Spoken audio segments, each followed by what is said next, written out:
Welcome back, third grade. Hope you're enjoying the story so far. We're just starting chapter 3 of James and the Giant Peach.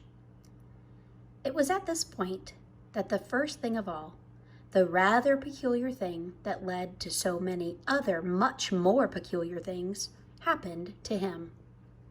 For suddenly just behind him, James heard a rustling of leaves, and he turned around and saw an old man in a dark, crazy green suit emerging from the bushes. He was a very small old man, but he had a huge bald head and a face that was covered all over with bristly black whiskers. He stopped when he was about 3 yards away, and he stood there, leaning on his stick and staring hard at James. When he spoke, his voice was very slow and creaky. "Come closer to me, little boy," he said, beckoning to James with a finger. "Come right up close to me, and I will show you something wonderful." James was too frightened to move. The old man hobbled a step or two nearer, and then he put a hand into the pocket of his jacket and took out a small white paper bag. "You see this?" he whispered, waving the bag gently to and fro in front of James's face. "You know what this is, my dear? You know what's inside this little bag?"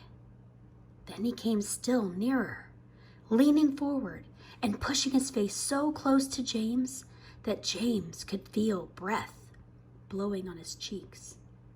The breath smelled musty and stale and slightly mildewed, like air in an old cellar. "Take a look, my dear," he said, opening the bag and tilting it toward James. Inside it, James could see a mass of tiny green things that looked like stones or crystals, each one about the size of a grain of rice.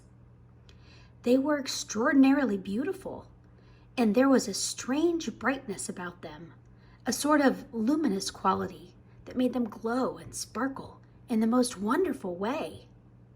"Listen to them," the old man whispered. "Listen to them move." James stared into the bag, and sure enough, there was a faint rustling sound coming up from inside it. And then he noticed that all the thousands of little green things were slowly, very, very slowly stirring about and moving over each other as though they were alive. "There's more power and magic in these things in there than there is in the rest of the world put together," the old man said softly. But, what are they?" James murmured, finding his voice at last. "Where do they come from?" "Aha," the old man whispered. "You'd never guess that." He was crouching a little now and pushing his face still closer and closer to James until the tip of his long nose was actually touching the skin on James's forehead. Then suddenly, he jumped back and he began waving his stick madly in the air.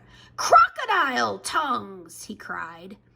1,000 long, slimy crocodile tongues, boiled up in the skull of a dead witch for 20 days and nights, with the eyeballs of a lizard, and the fingers of a young monkey, and the gizzard of a pig, and the beak of a green parrot, and the juice of a porcupine, with 3 spoonfuls of sugar.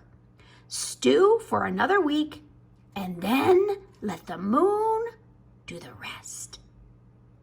All at once, he pushed the white paper bag into James's hands and said, "Here, you take it. It is yours." Roald Dahl definitely has some kind of imagination, doesn't he? Hi, Sushi.